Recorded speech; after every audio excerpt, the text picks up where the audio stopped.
মিঠুন চক্রবর্তী 10 মিনিটে বাংলাদেশ দখল করে নেবেন। বেচারা সিনেমা পেয়েছে, সিনেমার মধ্যে ফাটাকেষ্ট অভিনয় করে ভেবেছে ওইভাবে বাংলাদেশ দখল করে নেবে। বাস্তবতা কি? বাস্তবতা পশ্চিমবঙ্গের মানুষরা বলছে বাংলাদেশিরা ওখানে না যাওয়াই তারা না খেয়ে মরছে। দেখেন, বাংলাদেশিরা ইলিশ মাছ না দিলেও ইন্ডিয়া কান্দে, আবার বাংলাদেশিরা আলু পেঁয়াজ না কিনলেও ইন্ডিয়া কাঁদে। আবার মিঠুন চক্রবর্তীরা বড় বড় কথা বলে যে বাংলাদেশ দখল করে নেবে। সিনেমা সব কিছু সিনেমার মতো পেয়েছে। এর আগে শুভেংশু না কি যেন সে বলল যে এরকমভাবে বাংলাদেশ দখল করে নেবে, বাংলাদেশে আসবে, কি সব বলল। পরবর্তীতে কি হলো, তাকে জুতা পেটা করলো। তো এই হলো সামগ্রিক অবস্থা। বাংলাদেশ এবং ভারত যে সামগ্রিকভাবে অবস্থানে রয়েছে, এই অবস্থানে ভারত বাংলাদেশের বিরুদ্ধে যাই করুক, বাংলাদেশের লাভ ছাড়া লসের কিছু নাই। আমি ইন্ডিয়ানদেরকে বলি, তোমরা যেভাবে আলু পেঁয়াজ বন্ধ করার কথা বলছো না, তারপরে সীমান্ত বন্ধ করে রাখবা, এইটা 1 বছর করো।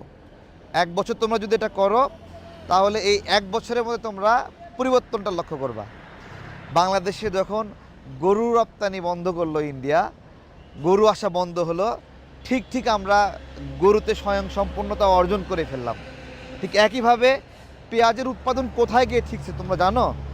আমরা এখন 36 লাখ মেট্রিক টন পেঁয়াজ উৎপাদন করি, আমাদের প্রয়োজন হয় 25 লাখ মেট্রিক টন। আমাদের অনেক কিছু ঘাটতি আছে, অনেক কিছু আমরা পিছিয়ে আছি, কিন্তু তারপরেও আমরা আমাদের প্রয়োজনীয় জিনিসটা উৎপাদন করতে জানি। আমাদের জমি কম, আমাদের নদীগুলো তোমরা বন্ধ করে রাখছো, এখানে পানি আসে না, যার ফলে আমাদের ফসল উৎপাদন ব্যাহত হয়। তারপরেও আমরা সেখান থেকে টিকে থাকব, কারণ আমরা বাংলাদেশটা যেভাবে এদেশে জন্ম হয়েছে, আমরা না মরতে জানি, বুঝছো? আমরা এদেশে 1971 সালে 30 লাখ মানুষ শহীদ হয়েছে। তোমার দেশের স্বাধীনতায় তোমাদের কত মানুষ মারা গেছে?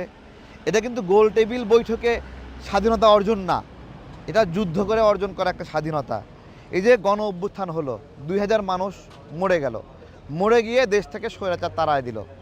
এই দেশের মানুষদের জাত তোমরা এখনও চেনো নাই, বিভিন্ন হুমকি ধামকি দাও না। মিঠুন চক্রবর্তী ওই জায়গায় থাকো, এটা সিনেমা করো না, সিনেমার মধ্যে থাকো, ঠিক আছে? যদি সিনেমার বাইরে এসে ফটর করো, তোমার এলাকার মানুষ তোমার জুতা পেটা করবে। জাস্ট আজকে এই ভবিষ্যৎবাণী করে রাখলাম।